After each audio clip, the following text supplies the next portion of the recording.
Can you believe it? Legendary quarterback Drew Brees. Yes, the future Hall of Famer who lit up defenses for 2 decades with the Saints just took a swing at the Philadelphia Eagles offense. And not for being ineffective, but for being, in his words, the most boring offense in the NFL right now. That's right, boring. And if you know anything about Eagles football, you know fans in Philly don't take kindly to that kind of talk. So let's break this down. In 2024, this Eagles offense was a powerhouse. 7th in points per game, 2nd in rushing yards per game, an absolute machine. The offensive line, anchored by legends like Jason Kelce and Lane Johnson, opened up holes for DeAndre Swift and company, while Jalen Hurts carved up defenses with his arm and legs. Add in the dynamic playmaking of A.J. Brown, Devonta Smith, and Dallas Goedert, and you had an offense that could score in a blink.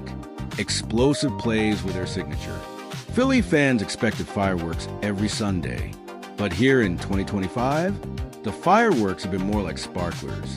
Hurts has attempted just 9 passes of 20-plus yards through 3 weeks, according to Pro Football Focus. Nearly half of those came in one game, Week 3 against the Rams.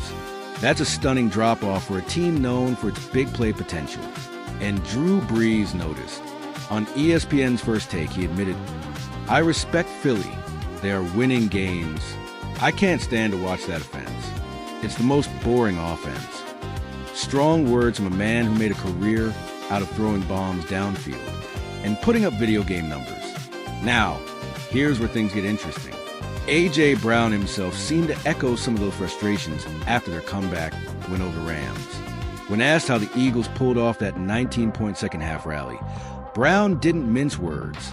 He said, "I got the ball. It's that simple." That's classic A.J., straight shooter, passionate competitor. And honestly, he has a point. When you have a receiver who can dominate one-on-one matchups, why not let him cook? Let's rewind to Week 1 against the Dallas Cowboys. Hurts threw just 1 pass over 10 yards. Just 1. And we're talking about a Cowboys secondary that's been shredded by everyone since. Caleb Williams dropped nearly 400 passing yards on them, Russell Wilson, before getting benched, put up monster numbers too. Yet the Eagles only managed 152 passing yards and no touchdowns through the air against that same defense. That left a lot of fans scratching their heads. But here's the twist. The Eagles are still undefeated, 3-0, and not against cupcakes either. Their schedule so far ranks as the 5th toughest in the league, according to ESPN. That's important. The NFL isn't college football. There are no style points. You don't need to win pretty, you just need to win. And right now, the Eagles are doing exactly that. Let's pause here for a bit of perspective. In 2017, the year of their magical Super Bowl run, the Eagles weren't the flashiest offense either. Yes, Carson Wentz had MVP-level moments before his injury, but the backbone of that team was balance, efficiency, and resilience. Nick Foles wasn't tossing 80-yard bombs every drive. Yet, they marched through the playoffs and took down Tom Brady in the Super Bowl with a little trick play you might remember, the Philly Special. Sometimes, boring wins championships.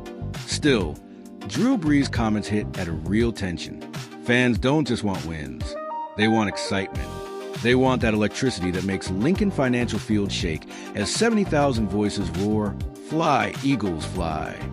They want A.J. Brown breaking free for a 70-yard touchdown. They want Devonta Smith gliding past offenders.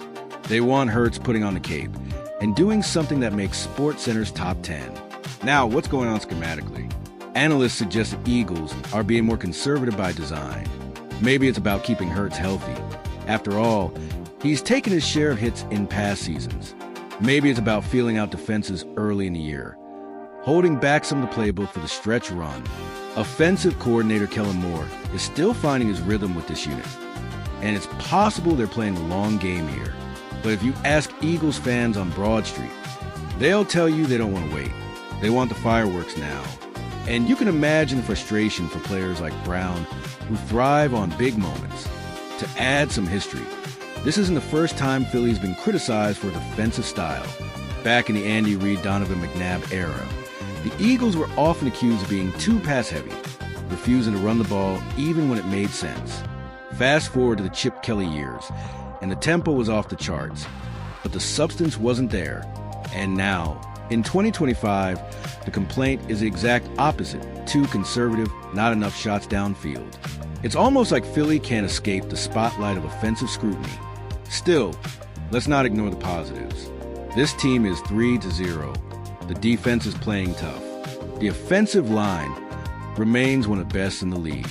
And Jalen Hurts, even if he's not slinging it deep, is protecting the football. That matters. Ask any fan of a team that's 0-3 right now. Boring wins are a whole lot better than exciting losses. Let's imagine for a moment what the locker room might sound like. Jason Kelsey, the heart and soul of this team, probably telling reporters, "Look, it doesn't matter how it looks. Winning in this league is hard. We'll take everyone we can get." Hurts, ever the calm leader, might add, "We're not satisfied. We know we can be better. We're just getting started." And you better believe A.J. Brown would be there, flashing that trademark smile, saying, "Just keep feeding me the ball, and we'll see how boring it is then." Looking ahead, here's the question. Will the Eagles open up their offense in the coming weeks? With the Giants and Commanders on the horizon and a showdown with the 49ers later in the season, Philly may have no choice but to take the training wheels off. If they want to repeat as Super Bowl champions, they'll need that explosive element back. So, Eagles Nation, here's the bottom line. Drew Brees might not like watching this offense. Some fans might not either. But at the end of the day, the Eagles are winning. And if they keep stacking wins, no one's going to remember whether they won with bombs over the top or 3 yards in a cloud of dust. What they'll remember is confetti falling in February. For now, though, the pressure is on. Not just a win, but to win in a way that excites their passionate fan base. And knowing Philly, the boos will rain down if the offense doesn't deliver soon, no matter the record. That's the double-edged sword of playing in the city of brotherly love. So what do you think, Eagles fans? Is a boring 3-0 really a problem, or just noise? One thing's for sure, the next few weeks are going to tell us a lot about this team. Stay tuned, because the story of the 2025 Eagles is just getting started.